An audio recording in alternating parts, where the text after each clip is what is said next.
What if there was a way you just had to do one thing, one single thing to just get you up a grade? Or just in general, be a bit more smarter academically, get better grades in school. Yeah, if there was just one simple thing that you had to do, is there a simple way, a simple thing you need to fix in your revision? I'll tell you now, the answer to if there's a simple way, it's like a yes or no. Yes, there is a simple way, and no, it's not really simple to just instantly go up a grade. Explain that later. But in this video, I'll go through one thing that you're probably not doing or not doing enough of in your revision time before a test to actually do well in it, get good grades in the long term. I know many schools do their GCSE mocks. It feels ages ago. GCSE mocks soon. That's going to be important if you do mocks at the now because COVID, you know. And just in general for people like me doing A-levels or people at college. Simple way applies to all ranges. I think even high degree and level do this. Honestly, they're there because they know about this. And you can also get that if you want to by just doing this. I'll say it in 2 words, not wasting the time. Practice. Practice questions, just do them. I'll explain why, I'll explain how, I'll explain what I do. First, I'll talk about the science. You can skip the science bit, next timestamp, whatever it is. But the science behind it is that it's a form of active recall. And if you don't know what that is, then here's what I mean. Your brain is actively, hence the name, working to try and get information out of your brain onto a piece of paper. When you're in a test, you're trying to get information, just vacuum it out, write it down on the test paper. That's sort of what it is. You're not just reading notes, I know many people just make notes, read it, that's all they do. And don't do that, don't do that. If you're just gonna copy out of a textbook, write notes on it, add some colour to it, that's not going to help you. You need to test your brain about it. Active recall is all about testing your brain.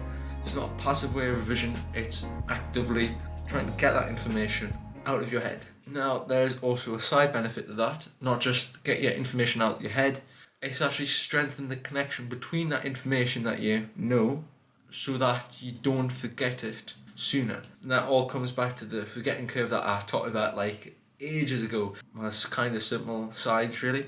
The longer you don't look at something, the more of it you'll forget. So after a lesson, you'll probably forget that information in the next week, 100%, unless you review it. In that case, you'll strengthen the connection between the information in that lesson and to your brain. You'll connect it, you'll forge it together, you'll connect it to your brain, it'll stay there for a bit more longer than it would have just not reviewing it at all. Now, what practice questions does and how that applies to active recall, when you look at a question in practice, you're like, what can I do to find the answer to this question? You go through your head, do I know it, do I not know it? And that's what practice question does. It sort of tests your mind, tests yourself if you know the information. And in a way, you're sort of practicing the test, you're practicing the format. And then when you're getting it with the test, you're like, yeah, this all seems familiar. This question, I've done it on a practice question. And it forces your brain to, again, vacuum the information out like you would in a test. So you're sort of practicing the test before the test, and you're strengthening those connections in the brain. And when you get a question wrong, you can't think about the answer, that's what you need to review. It sort of highlights the things that you need to focus on a bit more. And as they say, practice makes perfect. Practice questions, do them, just do it. You're asking why, I've gave you the why, just do them. Now I will have to say that flashcards and practice questions, they're a bit similar, but in my opinion, quite a bit different. Flashcards, you write the information on one side and put questions on the other side. You know the question, you know the answer, right? Practice questions, when you go up online, find all the different practice questions, you get a question, you haven't wrote it down, and you haven't personally wrote down that answer. So then it just makes sense that your brain is more tested using practice questions rather than the flashcards. The only time I would recommend flashcards is when you're trying to learn a definition or some sort of process. So for example, for me, biology. There's so many different processes. Like we're doing mitosis, I'll probably make a flashcard on that, something like that. But I won't use that. I won't use flashcards for just one sentence answers, just explanation. If I was talking about forces, I wouldn't write a flashcard on it. I'd find questions about forces. There'll be wordy questions, there'll be math questions, and that will test my brain because I haven't wrote down question and I haven't wrote down answer. Like when you do flashcards, you know the answer because you've written it down. But what practice questions get you to do is get you to think about the answer rather than just trying to repeat the answer. The benefit of practice questions is that you get a whole variety of them. Like when I'm just revising using the practice questions, I come across a question which I'm like, what? I haven't learnt this. And what that does is sort of makes a new connection. It gains more info than flashcards. Like flashcards, I've just done everything I know. Practice questions does everything you know and more stuff that you don't know. And that can only benefit you. Similarly, you could use exam papers, past papers, before a test, sort of similar ideas. Practice questions, all about practice. If for some reason you're still wondering why you should be using practice questions, watch this video, watch the video right here. And you know what? This guy right here used practice questions, so I don't see why, I can't realise why you would say why still. Anyways, how the hell do you use practice questions? Like, you've realised you have to implement them now. They're good. I've gave you the why, like 500 whys you should be using them. But how are you meant to use them? Well, what I do, as I've probably told a lot of times, I make notes, make mind maps, make any flashcards, and that's what a lot of people do. But they forget to add on the practice question element. Some people who make flashcards, you'll do the flashcards and then they're like, oh no, I'm testing myself, I've got these flashcards. These flashcards will help me, I'm testing my mind. Yeah, that is good in a way, but you need to test yourself further. Not just using the flashcards you've already made, you already know about. Practice questions which you don't know about. Now, for each subject, for GCSE at least, let's go. Science, that's first of all. Science, physics and maths tutor. After I've made all the notes using physics and maths tutor, there's practice questions on there. Might put up something up here, practice questions on there, and honestly there's like a ton on there. Similarly, Save My Exams has lots of practice questions on their website, but I just prefer PMT. I think it's much easier.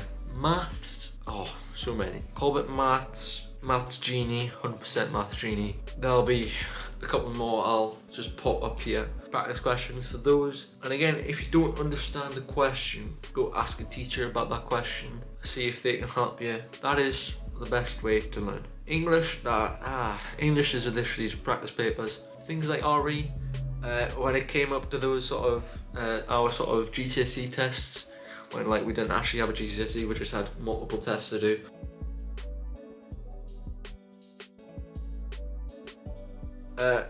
Past papers, they're all on there, 100%. And then look at the mark scheme, because for RE, well, my exam board, which was Educas, I can't remember. Every single topic, there's a very similar question. Look at the mark scheme, that mark scheme will be repeated. Similarly, geography, there's not like a specific website like science or maths. Practice paper, past papers for those as well.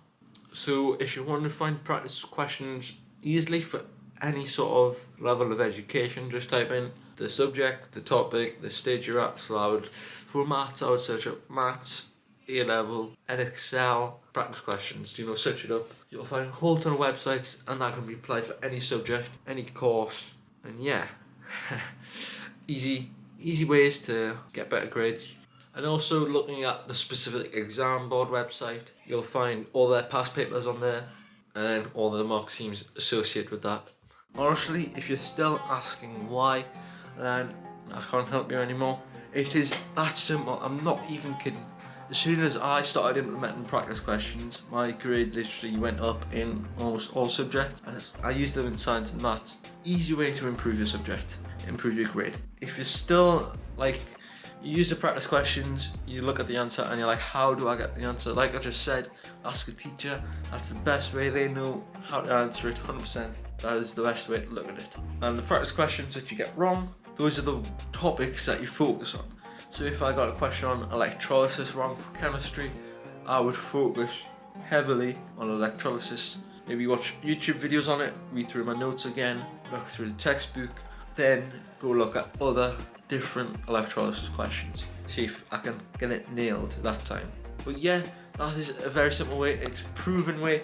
I can't stress enough, practice questions, get them into your revision. Even if that's all you do.